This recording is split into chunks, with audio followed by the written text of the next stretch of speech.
estamos. Bueno, pues buenos días a todos. Muchas gracias por venir. A los que no me conozcáis, me llamo Sergio Cuenca y soy profesor de esta universidad de Alicante. Todo esto lo digo porque estamos en streaming. Llevo aproximadamente unos 15 años trabajando con estos dispositivos, FPGAs. Y bueno, la principal razón de esta charla es, primero, dar a conocer para qué sirven qué son las FPGAs, para qué sirven y por qué son buenos tiempos actualmente para aprender a programar FPGAs y aprender a trabajar con FPGAs. Bueno, una de las motivaciones es la que tenéis en la primera transparencia, y es que si somos ingenieros, cuantas más herramientas conozcamos, mejor, porque eso nos va a permitir resolver muchos más problemas y de forma mucho más eficiente. Como dice la frase, si solo tenemos una única herramienta, intentaremos resolver todos los problemas con esa herramienta, con esa única herramienta.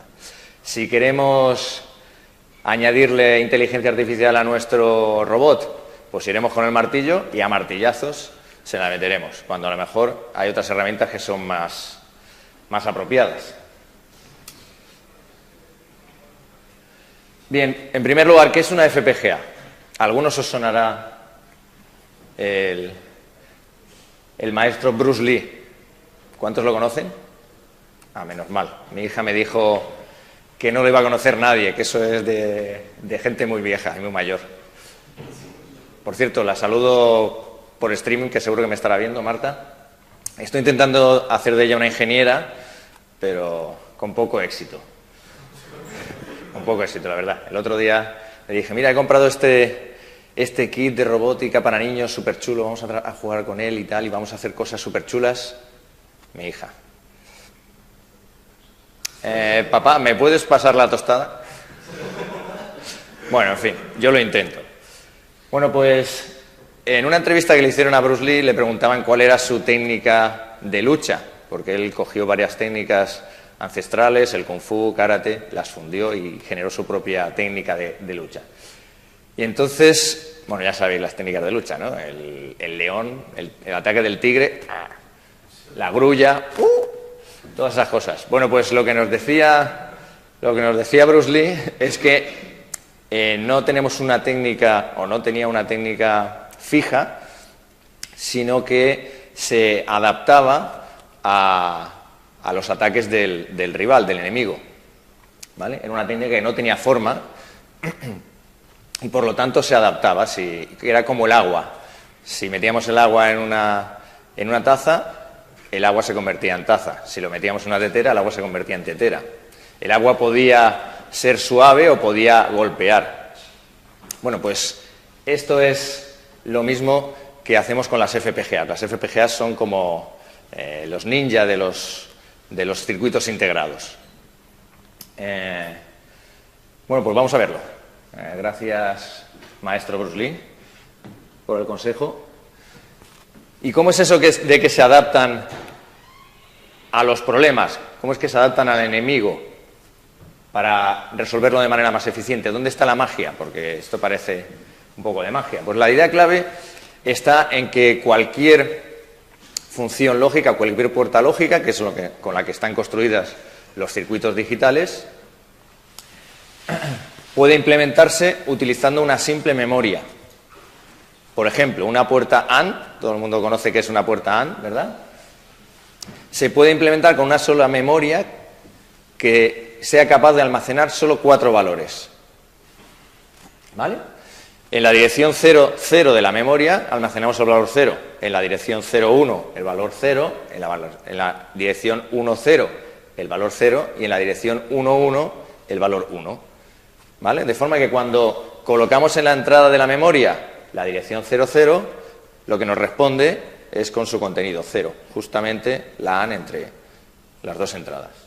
¿Vale? Cuando preguntemos con cualquier dirección a la memoria, cuando la leamos, lo que nos ofrecerá la salida será el resultado de hacer una operación AND.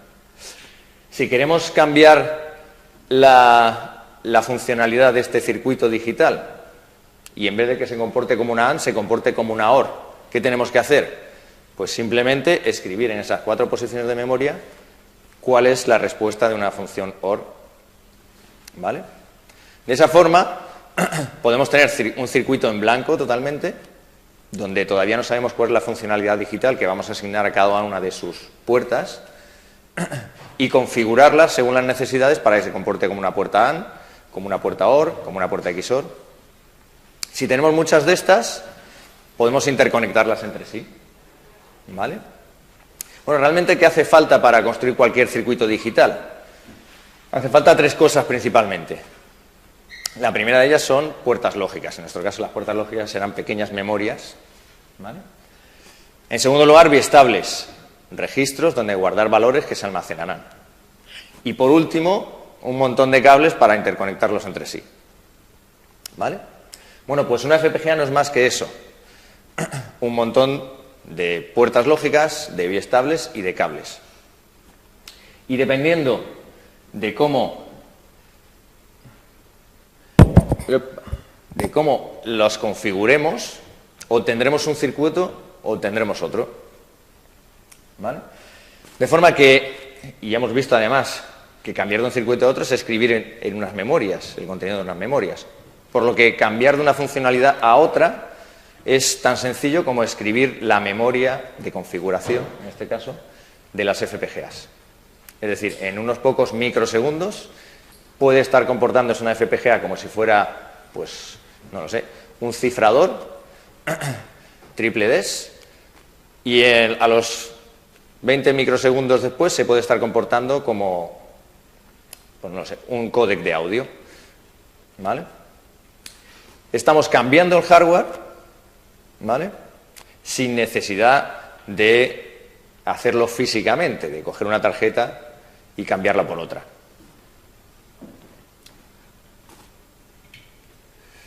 Bueno, entonces el hardware se nos está convirtiendo en software. ¿Por qué? Porque ahora lo que eran puertas lo representamos simplemente con ceros y unos. Si son esos ceros y unos que guardamos en esas pequeñas memorias que se llaman LUTs, en las memorias de configuración para poder interconectarlas entre sí, etcétera. ¿Vale? Y entonces, pues tenemos las mismas facilidades que cuando desarrollamos hardware. El hardware se hace libre igual que el software libre. Podemos tener, igual que tenemos programas software libre a los que podemos acceder a su código fuente, podemos modificarlo, mejorarlo, compartirlo con la comunidad, pues podemos hacer lo mismo con el hardware, ¿vale? Porque ahora ya no necesitamos tenerlo físicamente para trabajar con él. Por lo tanto, es fácil de compartir ahora el hardware. Antes, para compartir el hardware nos tenían que dar físicamente el cacharro, la tarjeta. Ahora no. Ahora nos pasan un fichero con la configuración de la FPGA, la cargamos en nuestra FPGA y ya tenemos un hardware nuevo. Es fácil de reproducir y clonar, efectivamente. Igual que el software. Para pasarle un programa a nuestro amigo, simplemente tenemos que hacer una copia y se lo pasamos en un pendrive. Pues ahora exactamente igual. Si tenemos imaginar nuestro teléfono móvil, queremos actualizar sus procesadores porque se nos han quedado antiguos. No tenemos que tirarlo a la basura, simplemente tendríamos que cargar la nueva configuración si estuviera construido con FPGAs.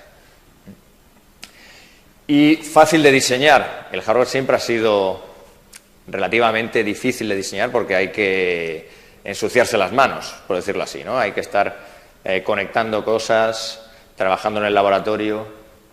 Ahora lo debemos trabajar como si fuera software, ¿vale? En teoría, por eso he puesto ahí ese interrogante. Luego volveremos por mí. Bueno, y de hecho tenemos hasta repositorios de hardware libre. Fijaos, el primer fabricante, la empresa que más microprocesadores vende es una empresa que se llama ARM. Seguro que os suena, ¿verdad? Porque los procesadores ARM están en multitud de dispositivos, desde los iPhone hasta, televisiones, servidores, en todo. Bueno, pues ARM es una empresa que no fabrica chips. No ha fabricado nunca ningún chip.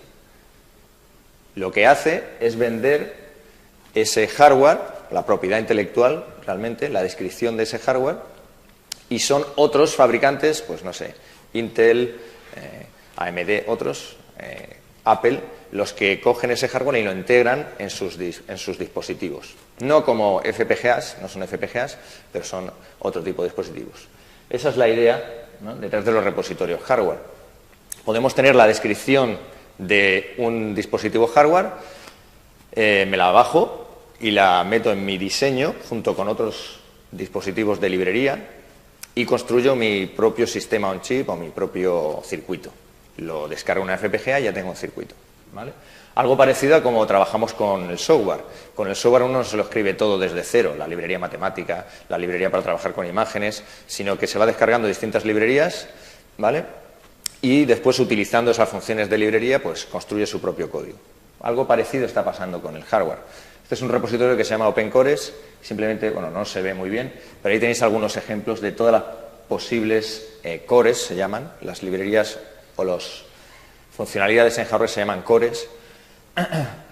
Pues hay cores aritméticos, de comunicaciones, coprocesadores, cores de criptográficos, cores de SPs, incluso procesadores.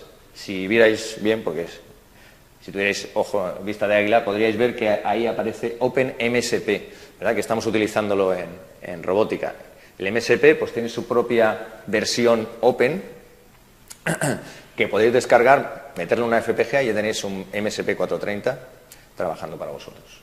Además, ese MSP430 lo podéis mezclar, por ejemplo, no sé, con un core criptográfico y además ponerle una unidad aritmética en punto flotante, que no tiene, ¿vale? Y construir vuestro propio sistema on chip utilizando MSP430.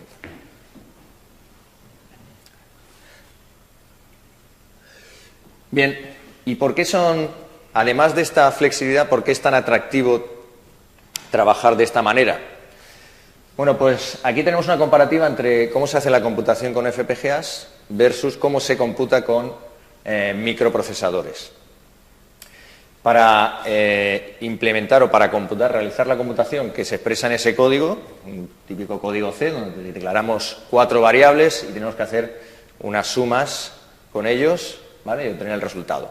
A la izquierda tenéis cómo, después de compilar, ¿qué aspecto tendría después de compilar ese código con un compilador software? Pues tendríamos una serie de instrucciones en ensamblador, ¿vale? Y lo que harían pues sería cargar los operandos y realizar las operaciones. Fijaos que hay, por ejemplo, en este caso hay 2 operaciones de suma, que son los que aparecen con la palabra add, 2 sumas. ¿Por qué? Pues porque este micro, para el que se ha compilado, solo tiene un operador o una ALU, una sola unidad de suma. Entonces tiene que hacer la primera suma, guardar el resultado intermedio y después realizar la siguiente, ¿vale? ¿Qué pasaría si lo hacemos con una FPGA? Pues con una FPGA no tenemos que restringirnos al hardware del que dispone un micro, sino que podemos construir todo el hardware que necesitemos a la medida de nuestra aplicación. En este caso, ¿qué necesitábamos? Necesitábamos 2 sumadores, ¿vale?, para sumar los 3 valores. Pues los configuramos dentro de nuestra FPGA. Tenemos 2 sumadores, 3 registros donde estarían los operandos y un registro final para guardar el resultado. En un solo ciclo realizamos la operación y ya tenemos el resultado, un solo ciclo. Mientras que el software que va a un microprocesador necesita pues una serie de ciclos para ejecutar cada una de las instrucciones. Tiene que leer de memoria, un operando, después el otro, etcétera, etcétera. Entonces tenemos, por un lado, la flexibilidad del software, porque si queremos cambiar la funcionalidad, solo tenemos que cambiar la configuración de la FPGA. Y además tenemos la velocidad del hardware. Por eso otros son tan interesantes. En un solo ciclo podemos hacer lo que un micro tendría que hacer en varios ciclos. Eso supone no solo más velocidad, sino también menor consumo. Porque claro, si queremos acelerar la computación en un micro, ¿qué tenemos que hacer? La única posibilidad que tenemos es optimizar nuestro código o darle al reloj, aumentar la frecuencia de reloj. Cuanta más frecuencia de reloj, mayor consumo. De hecho, las FPGAs suelen trabajar a una frecuencia menor que los micros. Los micros ya van por los gigahercios, las FPGAs pues están todavía en los cientos de megahercios. Y aún así consiguen mejor rendimiento que los microprocesadores. Bueno, y realmente, esto ya se ha acabado aquí, para que demostraros que efectivamente todo es cierto, esta parte de la presentación la estoy haciendo utilizando efectivamente una FPGA. ¿Vale? Esta FPGA que no veis, porque está ahí dentro de esta tarjeta. Esta es una tarjeta que tiene aproximadamente unos 10-12 años. ¿Vale? Dispone, además de la FPGA, una memoria flash. ¿Por qué? Porque cuando quito la alimentación de la tarjeta, desaparece la configuración. ¿Vale? Si es que necesito la memoria flash para guardar los bits de configuración. Cuando conecto a la alimentación la FPGA, esos bits de configuración se cargan automáticamente en la FPGA. ¿Vale? Bueno, pues la primera configuración con la que he programado la FPGA es una configuración que lee imágenes de la flash y nos las muestra por un monitor VGA. Todo construido sin aquí no hay microprocesador ni software, es todo registros, puertas. ¿Vale? Y lo que está es trazando o dibujando en la pantalla en tiempo real la imagen que estamos viendo. ¿Vale? Después, con un mini joystick que tenemos por aquí, yo voy cambiando de una transparencia a otra. Ahora, por dejarme mal, no va a cambiar, efectivamente. Pero bueno, ya lo habéis visto cómo funciona. Vale, pues vamos a cambiar su funcionalidad ahora. Vamos a hacer un reset. ¿Vale? Bien. Y ha cambiado su configuración. Ahora he cargado una configuración con un menú para poder elegir entre las posibilidades. Claro, ese menú y ese salvapantallas que aparece ahí se está generando de nuevo en tiempo real por hardware en la tarjeta, ¿vale? En la FPGA, todo por hardware. Voy a seleccionar, por ejemplo, la primera, Mandelbrot. Esta configuración lo que carga es un procesador especializado en calcular o en generar imágenes de Mandelbrot, de conjunto de Mandelbrot.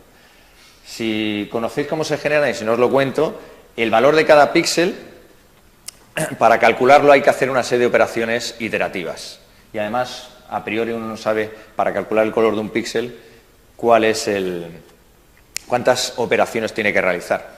Además, esas operaciones están en variable compleja. La variable compleja, ya sabéis, los números tienen parte entera, parte imaginaria.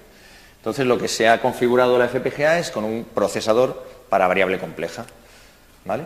No solo uno, sino muchos. Creo que del orden de 40 procesadores de variable compleja tenemos aquí.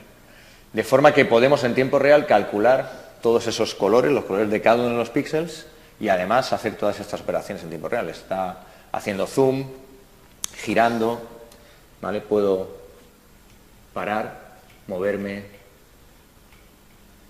etcétera. Como decía, no tenemos un solo procesador. Aquí hemos utilizado al máximo todos los recursos de que dispone la FPGA para del orden de 40 a 50 procesadores de variable compleja para poder hacerlo en tiempo real. ¿Vale? Vamos a cargar otra configuración para que veáis más. El reset está aquí. Y ahora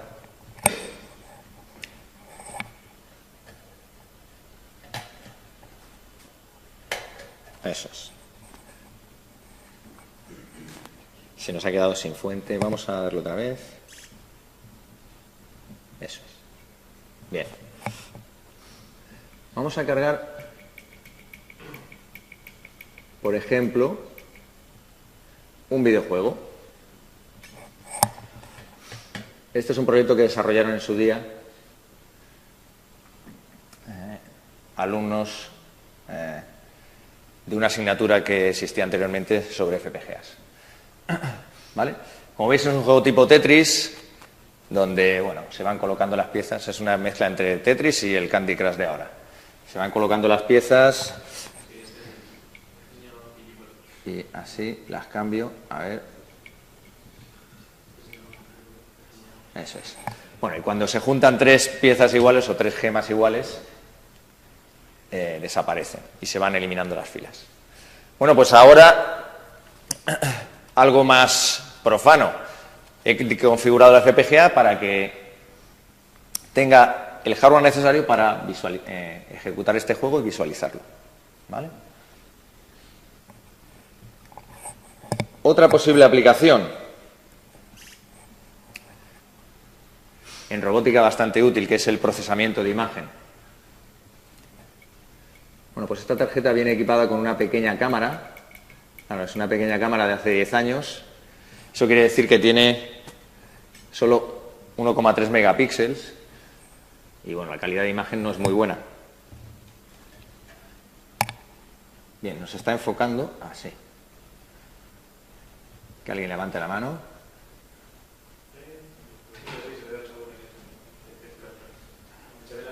Se ve, ¿verdad?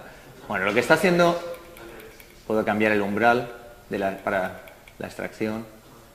Vale, ese soy yo, esa es mi mano. ¿Vale? Bueno, puedo cambiar, es que estaba al revés la cámara. Eso es. Ahí estáis. Eso es. Bueno, realmente lo que está haciendo ahora es capturando imágenes que le envía la cámara, procesándolas en tiempo real y mostrándolas. Haciendo una extracción de bordes, típica operación de procesamiento de imágenes previa a otro tipo de procesamiento. Y lo está haciendo a la frecuencia máxima que nos proporciona la cámara, las 50 imágenes por segundo. Fijaos que aquí no tenemos ni sistema operativo, ni disco duro, ni memoria externa, ni memoria de vídeo. Todo lo está haciendo la propia FPGA, con sus recursos. ¿Vale? Bueno, ¿y qué tal si mezcláramos ahora los videojuegos y las imágenes? ¿Ok? Pues sería estupendo. A ver si podemos.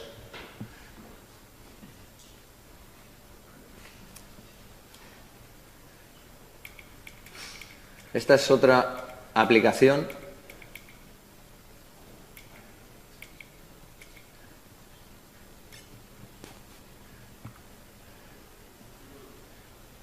No sé si os sonarán los Lemmings.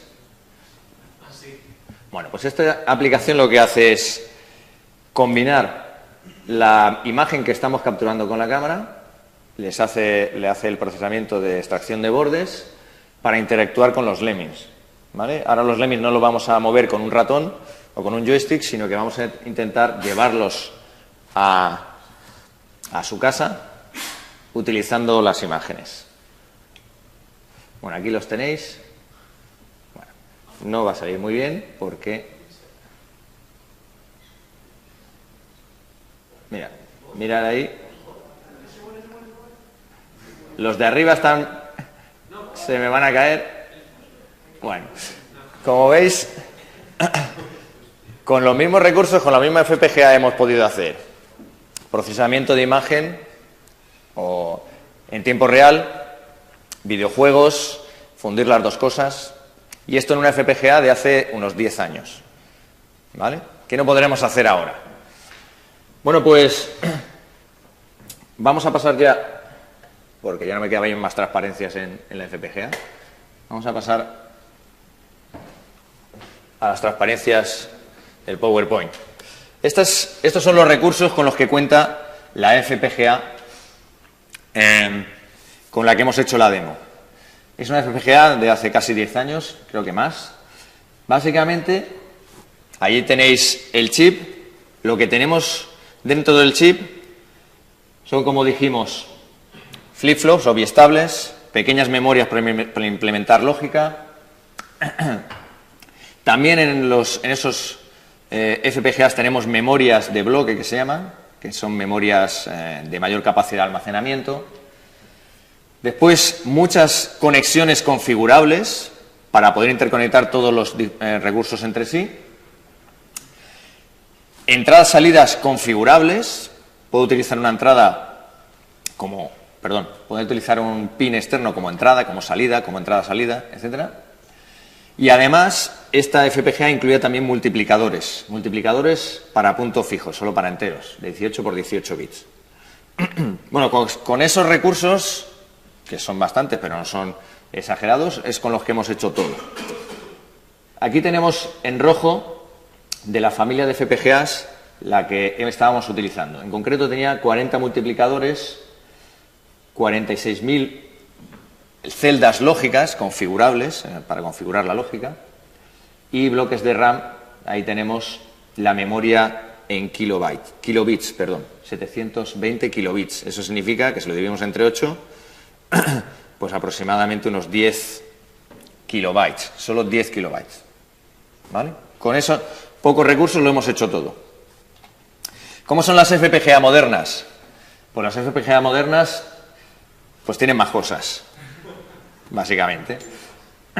Tenemos, en lugar de los multiplicadores, ahora tenemos lo que se llama un DSP, que lo que hace es multiplicaciones y acumulaciones, típicas operaciones de procesamiento de señal muy utilizadas, ¿no? Multiplicar por un coeficiente un dato y después acumular el resultado. Pues tenemos ya eso construido, no necesitamos configurarlo, ya lo tenemos. Tenemos la memoria con mayor capacidad de almacenamiento, las entradas-salidas, los tal, y también tenemos interfaces PCI Express para comunicación a alta velocidad con otros dispositivos. También tenemos cores Ethernet MAC, o MAC Ethernet, perdón, Ethernet MAC, para comunicarnos a alta velocidad a través de la red. Y aquí tenemos algunos dispositivos de esa familia más moderna. Fijaos, simplemente por tener un dato, el número máximo de DSPs, multiplicadores más acomodados, que tenemos disponibles, llegan casi hasta 3.000 dentro de la FPGA. Y la memoria de bloque llega a casi, son 88 megabits. ¿Ok? Tenemos hasta 7 MAC Ethernet, podemos establecer 7 comunicaciones a través de Ethernet simultáneamente, etcétera, etcétera. Bueno, y no os muestro las más gordas para no asustaros. ¿Vale? Bien, ¿y qué hacemos para programar estos bichos tan grandes? Porque sí tienen de todo, pero ¿esto cómo se programa? Habrá que saber muchísimo, de todo, de hardware sobre todo. Bueno, pues aquí lo que he puesto es una comparativa entre cómo se programan los micros y cómo se programan las FPGAs. ¿Cómo programamos un micro? Pues escribimos el código en C, Python, lo que sea. Y utilizamos un compilador para traducirlo al lenguaje máquina, ceros y unos, que entiende ese microprocesador, y ese lenguaje máquina, o el ejecutable, lo cargamos en la memoria del micro correspondiente. ¿Vale? Bueno, con las FPGAs tenemos como dos fases de compilación. La primera fase se le llama síntesis, y de nuevo partimos de un código. Ahora el código no está escrito en C, o en C++, o en Python, está escrito en un lenguaje especial. Eso se les llama lenguajes de descripción de hardware. Bueno, pues esa primera fase de compilación, que se llama síntesis, produce a partir de la descripción en ese lenguaje un esquema de puertas y conexiones, se llama netlist, es decir, las puertas que implementan esa funcionalidad, los flip-flops que necesitan, etcétera, etcétera. Una vez que tenemos completa esa primera fase, hay una segunda fase que se llama de Place and Route, PR, que lo que hace es transformar esas puertas y conexiones en un fichero de configuración para la FPGA. ¿Vale? Es decir, es lo que se llama un bitstream, simplemente una ristra de ceros y unos, que sirve para configurar las memorias y las conexiones de la FPGA. Los candaditos hacen referencia a que en el mundo de los micros podemos utilizar compiladores libres, open source, ¿vale? Como GCC, o compiladores propietarios de las empresas que fabrican los micros, pero podemos utilizar herramientas libres. En las FPGAs, la primera fase de síntesis se puede hacer con herramientas libres, pero la segunda, de Place and Route, solo se puede hacer con herramientas propietarias, es decir, herramientas de los fabricantes de FPGAs. ¿Por qué? Porque ellos son los únicos que conocen la microarquitectura de las FPGAs, cómo tienen que ser configuradas. Y ese es el secreto industrial que les da ventaja frente a sus competidores. En los micros, ¿por qué no? Porque en los micros solo necesitamos saber su repertorio de instrucciones, su lenguaje ensamblador, y eso es público. ¿Vale? El compilador solo necesita saber cuáles son las instrucciones y cómo se codifican para que las entienda el micro. Por tanto, cualquiera, conociendo el repertorio de instrucciones, puede escribir un compilador y hacerlo libre para la comunidad. Aquí ya no. ¿Y cómo son esos lenguajes de programación de hardware? Pues aquí tenéis un ejemplo. Fijaos, este ejemplo lo que trata de describir es un contador, ¿vale? Fijaos que hace referencia a un CLK, a una señal de clear, que sería como el reset del contador, a una señal de enable para habilitar el contador, y después otra señal o variable que se llama count, que se va incrementando para que haga las funciones de contador, que es lo que queríamos. Pero fijaos que se está describiendo el hardware a nivel de qué sucede cuando cambian las señales. Básicamente es cuando viene un flanco de reloj, si está activo la señal de clear, pues hace un reset. Y si no, si está activa la señal de enable, incrementa el valor del contador. ¿Vale? O sea que en estos lenguajes lo describimos es exactamente qué es lo que queremos que haga el hardware. ¿Y cómo lo depuramos este código? La depuración en estos lenguajes se llama simulación, porque se hace una simulación funcional de esa descripción. Y lo que tenemos al final de la simulación HDL es pues señales asociadas a cada una de esos cables. La señal de reloj, la señal de enable, el clear. Pues es un poquito difícil aquí depurar nuestro código. Tenemos que estar mirando las señales cómo cambian, ¿vale? Entonces es normal que me digáis, pero ¿no me dijiste que el hardware era como el software? Pues hombre, sí, cada vez se está pareciendo más, ¿eh? ¿Y por qué son buenos tiempos para la FPGA? Si tenemos que tratar con las señales que suben y bajan y ver los bits y ese lío. Bueno, pues 3 son las razones por las que son buenos tiempos para las FPGAs. La primera, los lenguajes de alto nivel. Los lenguajes de alto nivel como el C y C++ ya empiezan a aparecer, ya existen compiladores que transforman una descripción en C o en C++ o en otros lenguajes de alto nivel en un código HDL que sea sintetizable y se pueda transformar en una configuración de la FPGA. Genial. Al primer paso se le llama síntesis de alto nivel. Y además, la buena noticia es que ya no tenemos que depurar mirando las señales, el clock, no sé qué, sino que podemos depurar el diseño como si estuviéramos depurando software. Ponemos un breakpoint, como si estuviéramos depurando C, por ejemplo. Entonces, en este ejemplo se está mostrando los tiempos de desarrollo para un diseño de Optical Flow. Optical Flow es para hacer el seguimiento del movimiento de un objeto a través del vídeo, ¿vale? Bueno, pues en este diseño, para simularlo, para hacer la depuración, se emplearon 10 frames de vídeo, 10 imágenes.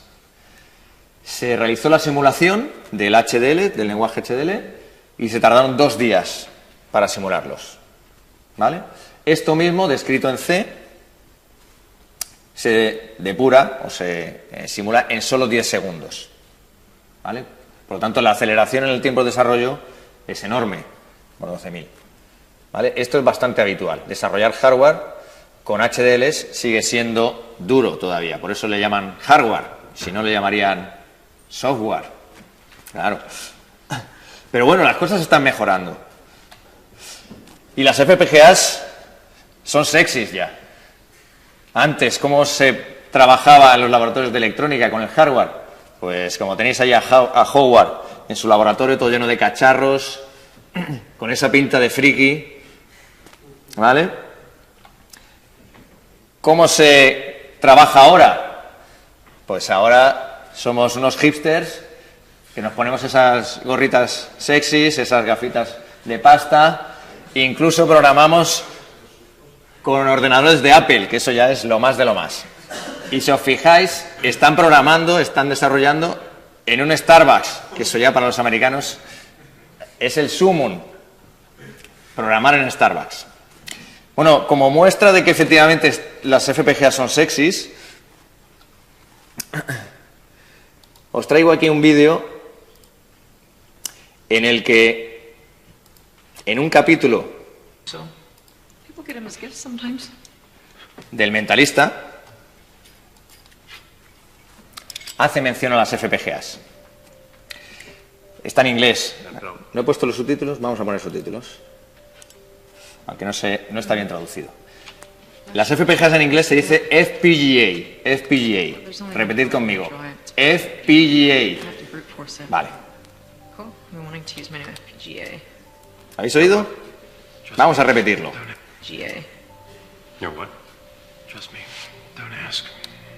Vamos a repetirlo. ¿Habéis oído? FPGA. Y lo dice la chica más guapa de la serie. Vamos, no, es la prueba definitiva de que las FPGA son sexys, ¿vale? En este caso está utilizando una FPGA para desencriptar un fichero.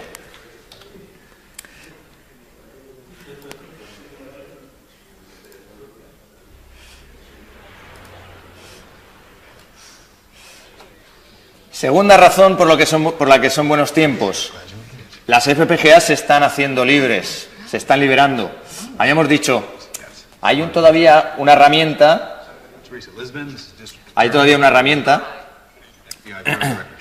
que todavía es propietaria de los fabricantes, que es la última fase de Place and Route. Ah, sí, se oye todavía. Gracias.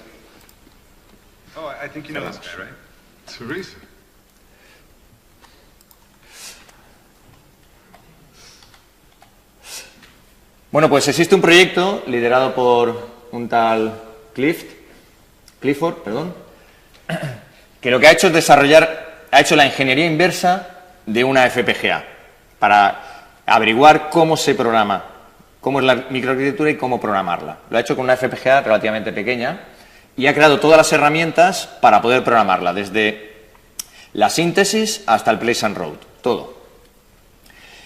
Y las ha dejado libres. ¿Vale? Por lo tanto, para trabajar con ellas solo me las tengo que descargar del repositorio, compilarlas y directamente ya lo tengo listo. ¿Ok? Se llama el proyecto Icestorm, ahí lo tenéis. Además, en España se ha creado una comunidad que se llama FPGA Wars, que está liderada por el maestro Obi Juan,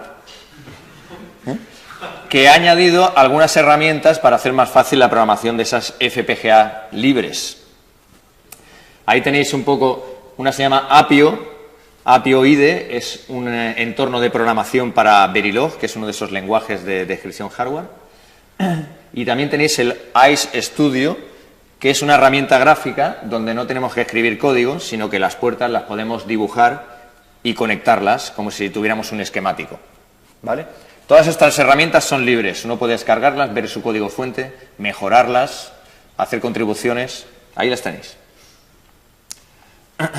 Y además han creado, con esa FPGA que está liberada, han creado tarjetas o placas libres también. En concreto, desde Granada han creado esta, que se llama ICZoom Alhambra,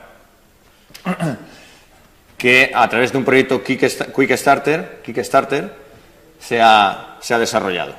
¿Vale? Ahí tenéis las referencias si queréis acceder a ellas. Tercera razón por la que las FPGAs, y ya voy rápido, son buenos tiempos para las FPGAs. Y es que estamos en la era del IoT.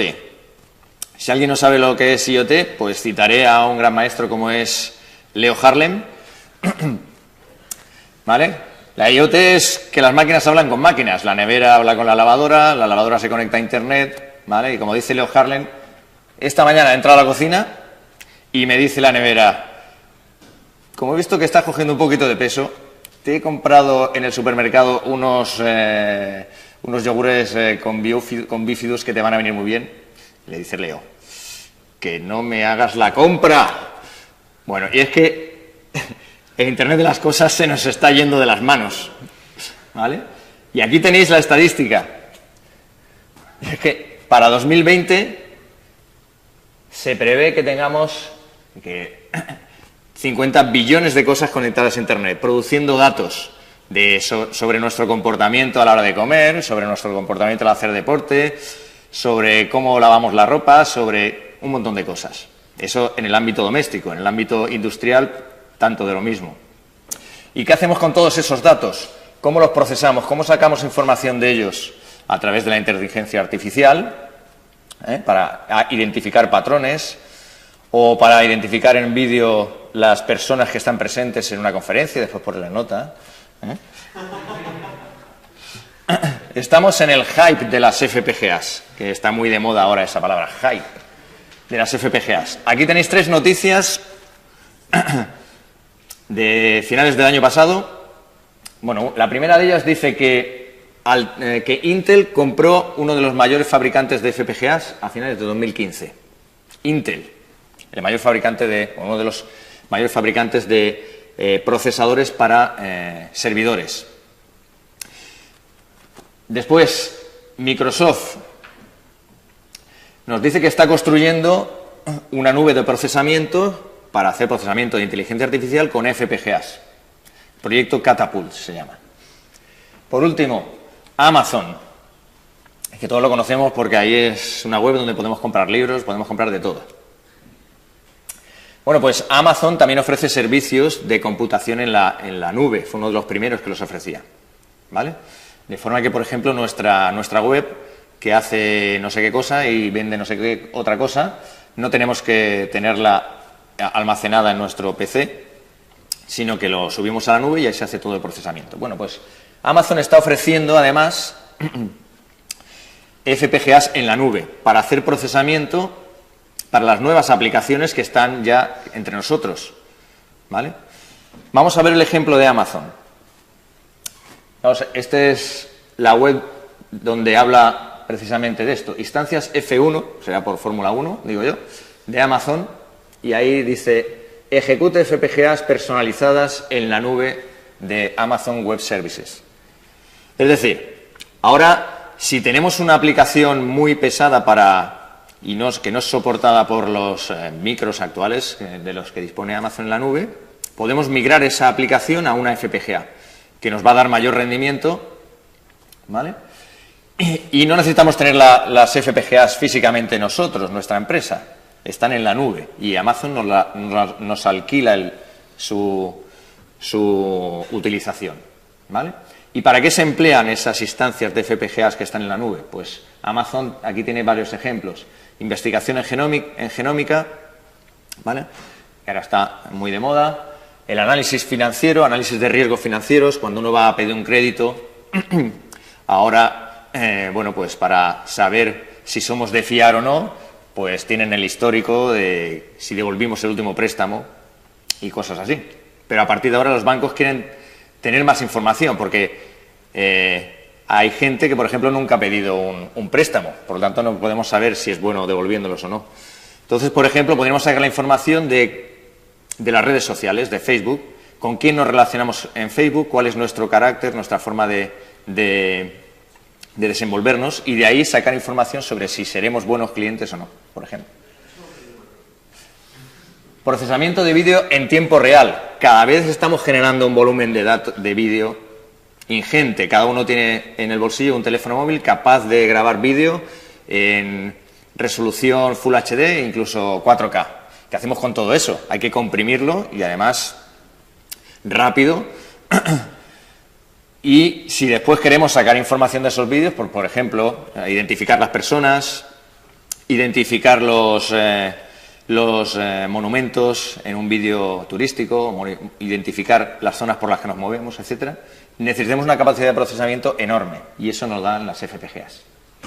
Búsqueda y análisis de Big Data, otra palabra que está en el hype, para averiguar tendencias, patrones de comportamiento, etcétera, etcétera. Bueno, pues para todo eso tenemos los web services de Amazon. Pero es que además están creando nuevos modelos de negocio. Y Amazon nos plantea que utilizando su plataforma podemos hacer el desarrollo de un core, de un hardware especializado, subirlo a la nube de FPGAs y utilizarlo para ejecutar las aplicaciones de nuestro negocio, o bien ese core que hemos desarrollado ponerlo en el mercado como si fuera un Apple Store.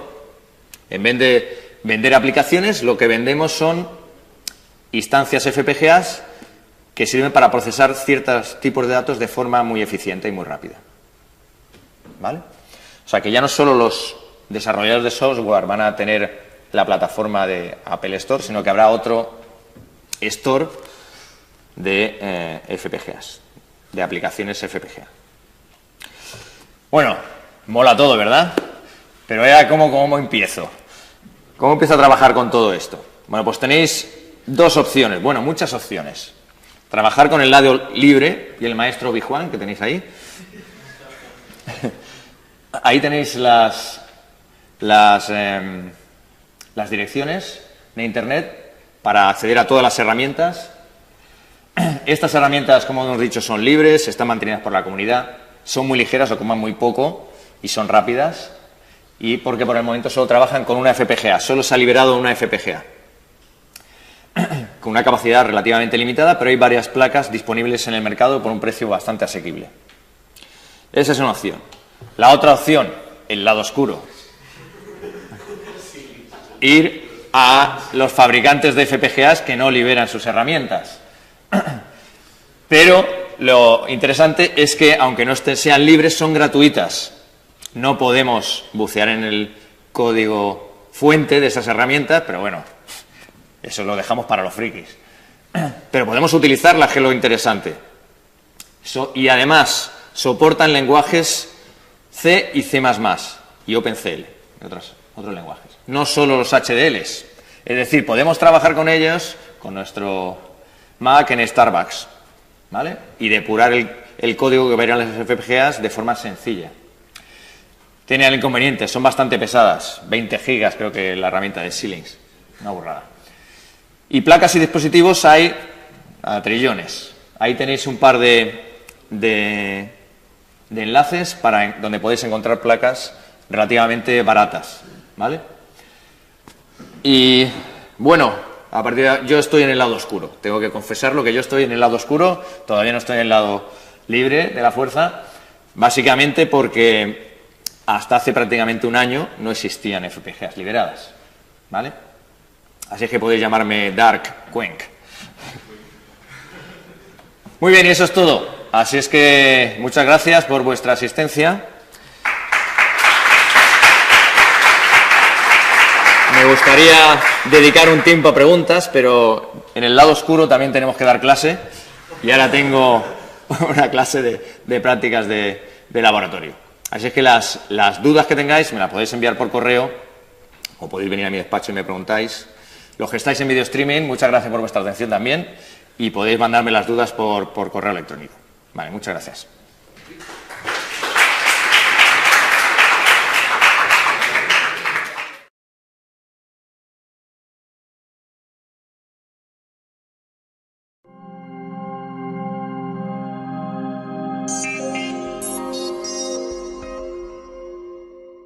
Vale, ya estamos.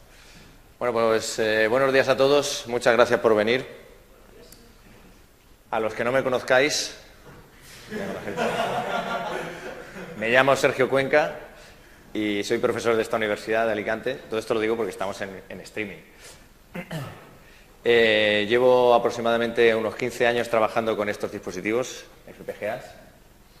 Y bueno, la principal razón de esta charla es, primero, dar a conocer para qué sirven qué son las FPGAs, para qué sirven y por qué son buenos tiempos actualmente para aprender a programar FPGAs y aprender a trabajar con FPGAs.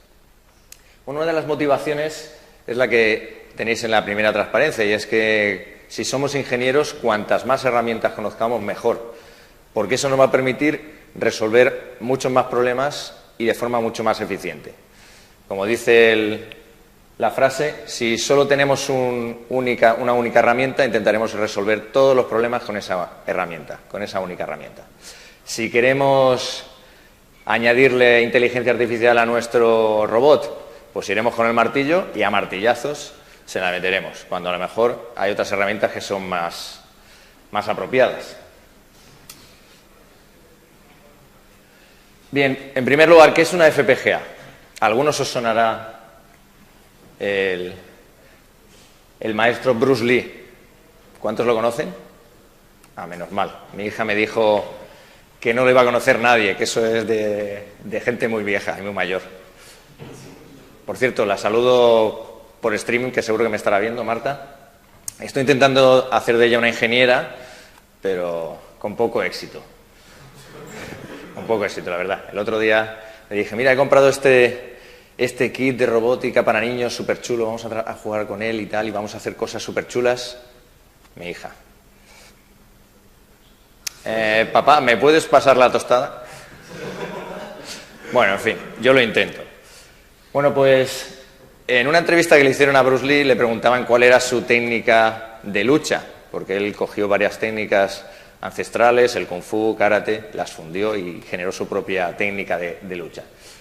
Y entonces, bueno, ya sabéis las técnicas de lucha, ¿no? El león, el ataque del tigre, la grulla, todas esas cosas. Bueno, pues lo que nos decía Bruce Lee es que no tenemos una técnica, o no tenía una técnica fija, sino que se adaptaba a los ataques del rival, del enemigo, ¿vale? Era una técnica que no tenía forma y por lo tanto se adaptaba, era como el agua. Si metíamos el agua en una taza, el agua se convertía en taza. Si lo metíamos en una tetera, el agua se convertía en tetera. El agua podía ser suave o podía golpear. Bueno, pues esto es lo mismo que hacemos con las FPGA. Las FPGA son como los ninja de los circuitos integrados. Bueno, pues vamos a verlo. Gracias, maestro Bruce Lee, por el consejo. OR, como una puerta XOR. Si tenemos muchas de estas, podemos interconectarlas entre sí. ¿Vale? Bueno, realmente, ¿qué hace falta para construir cualquier circuito digital? Hace falta tres cosas principalmente. La primera de ellas son puertas lógicas. En nuestro caso, las puertas lógicas serán pequeñas memorias. ¿Vale? En segundo lugar, biestables, registros donde guardar valores que se almacenarán. Y por último, un montón de cables para interconectarlos entre sí. ¿Vale? Bueno, pues una FPGA no es más que eso. Un montón de puertas lógicas, de biestables y de cables. Y dependiendo de cómo los configuremos, o tendremos un circuito o tendremos otro. ¿Vale? De forma que, y ya hemos visto además, que cambiar de un circuito a otro es escribir en unas memorias, el contenido de unas memorias. Por lo que cambiar de una funcionalidad a otra es tan sencillo como escribir la memoria de configuración, en este caso, de las FPGAs. Es decir, en unos pocos microsegundos puede estar comportándose una FPGA como si fuera, pues, no lo sé, un cifrador triple DES, y a los 20 microsegundos después se puede estar comportando como, pues no sé, un códec de audio. ¿Vale? Estamos cambiando el hardware, ¿vale?, sin necesidad de hacerlo físicamente, de coger una tarjeta y cambiarla por otra.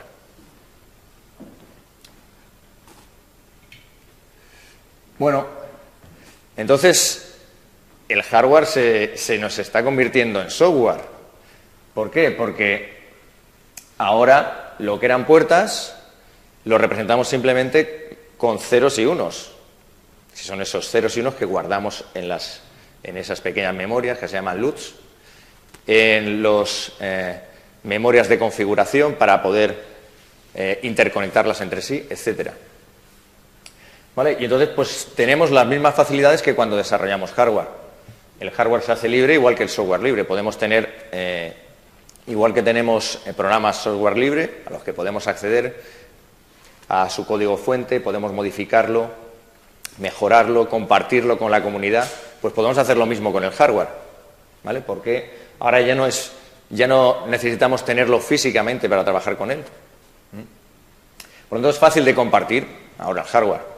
Antes, para compartir el hardware, nos tenían que dar físicamente el cacharro, la tarjeta. Ahora no. Ahora nos pasan un fichero con la configuración de la FPGA, la cargamos en nuestra FPGA y ya tenemos un hardware nuevo.